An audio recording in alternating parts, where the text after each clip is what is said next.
Avec nous aujourd'hui, Arnaud de David Beauregard, président du CLEPA. Monsieur David de Beauregard, bonjour. Bonjour. Vous êtes force de proposition au niveau européen pour tout ce qui est les équipementiers au niveau européen, je viens de le dire, et vous avez plus d'une centaine d'adhérents. Je crois que vous avez quelques très grands chantiers que vous défendez devant les autorités européennes, devant Bruxelles, au titre desquels la sécurité routière, avec l'abaissement du nombre de morts de façon conséquente dans la décennie. Alors, tout d'abord, nous avons 110 adhérents en ce qui concerne les entreprises. Nous avons 13 associations nationales et pour arriver à être complet, nous avons 12 partenaires. Et donc, en ce qui concerne la sécurité routière, par exemple, qu'est-ce que vous pouvez faire, puisque c'est au niveau de l'Europe, c'est vraiment un gros problème pour lequel tout le monde fait énormément d'efforts, constructeurs mais équipementiers compris, avec des systèmes de sécurité de plus en plus performants.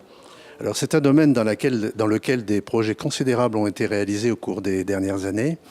Ceci est dû à la conjonction de deux choses. D'une part, des propositions techniques extrêmement pointues qui jalonnent la vie et l'activité de nos grands équipementiers. Je rappelle que les équipementiers représentent 50% de l'effort de R&D dans le domaine automobile, et à l'intérieur de ces 50%, évidemment, les préoccupations de sécurité jouent un rôle majeur. Nos grands sujets, ce sont les sujets dont on entend parler, bien sûr, la connectivité pour une information complète. C'est des systèmes comme l'ABS, ou qui déjà datent un petit peu, mais qui sont évidemment tout à fait importants. Il y a le positionnement de la voiture sur la route. Donc les entreprises de notre secteur contribuent très directement et très activement. Elles sont même souvent en force de proposition technique là aussi. Et donc c'est une préoccupation majeure, et c'est un rôle déterminant dans cette préoccupation.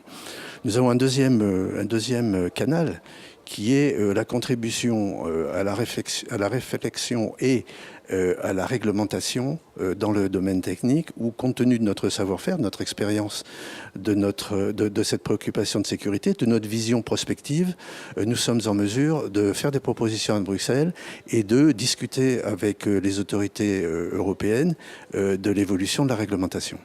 D'accord. Évolution de la réglementation qu'on va retrouver par exemple sur le problème du CO2, avec l'engagement de votre corporation de défendre les 95 grammes de CO2 par kilomètre à un horizon qu'on imagine être, qui a déjà été décidé quelque part, 2025. Alors, nous avons été tout à fait moteurs dans cette réflexion. Nous avons fait des propositions concrètes pour rendre les objectifs atteignables. Sur le calendrier, nous avons quelques difficultés à l'occasion dans une partie de notre industrie automobile à être prêt à bonne date, mais l'objectif est fermement retenu et nous sommes bien décidés à y contribuer. Parce qu'effectivement, il peut y avoir des propositions de votre part, c'est-à-dire les équipementiers, ceux qui travaillent vraiment en pointe en R&D sur ces sujets, avec parfois des objectifs pour lesquels les constructeurs vous disent qu'eux, ils vont avoir un petit peu de mal à faire passer ça à la série. Alors, il peut arriver qu'au niveau de la synthèse du véhicule, les préoccupations de réduction des émissions soient plus compliquées à réunir que dans un domaine technique propre à tel ou tel équipementier. Donc nous sommes en soutien de l'industrie et des constructeurs pour essayer de faciliter au mieux la réalisation des objectifs qui ont été fixés. D'accord. Alors il y a une autre facette qui est loin d'être inintéressante, c'est l'accès aux informations techniques pour la réparation indépendante. C'est-à-dire qu'il y a là une obligation européenne qui a été votée, la législation a été décidée, a été édictée. On voit bien qu'il y a certains constructeurs qui sont un petit peu tirés l'oreille, qui n'ont pas forcément envie de mettre toutes leurs informations techniques à disposition de n'importe qui, avec comme excuse le fait que les réparations ont besoin d'un certain savoir-faire qui n'est disponible qu'à travers le réseau de leur marque. Alors, c'est un domaine dans lequel nous sommes extrêmement vigilants et actifs. Nous souhaitons que les dispositions légales et réglementaires qui ont été prises en matière de liberté de distribution des pièces de rechange soient respectées, ceci dans l'intérêt du consommateur. Étant entendu que l'intérêt du consommateur ne porte pas sur le seul niveau de prix, le prix de vente, mais porte également sur la qualité et la sécurité des pièces. Donc nous sommes tout à fait en faveur d'une réglementation et d'une application sur toute cette réglementation qui permettent l'utilisation de pièces d'origine ou de qualité équivalente. D'accord. A priori, votre rôle ne se limite pas à l'Europe puisque vous discutez beaucoup avec votre homologue américain, le MEMA, des accords de libre-échange entre les États-Unis et l'Europe. Vous pouvez nous en dire quelque chose ? Alors, nous discutons effectivement avec des associations équivalentes à l'étranger. Vous avez cité la MEMA, c'est le cas. Nous sommes aussi en contact avec la JAPIA, qui est une association japonaise. À la veille du salon, nous avons d'ailleurs eu une réunion que nous appelons trilatérale entre ces trois zones. Les discussions elles-mêmes entre nous ne portent pas véritablement sur l'accord de libre-échange.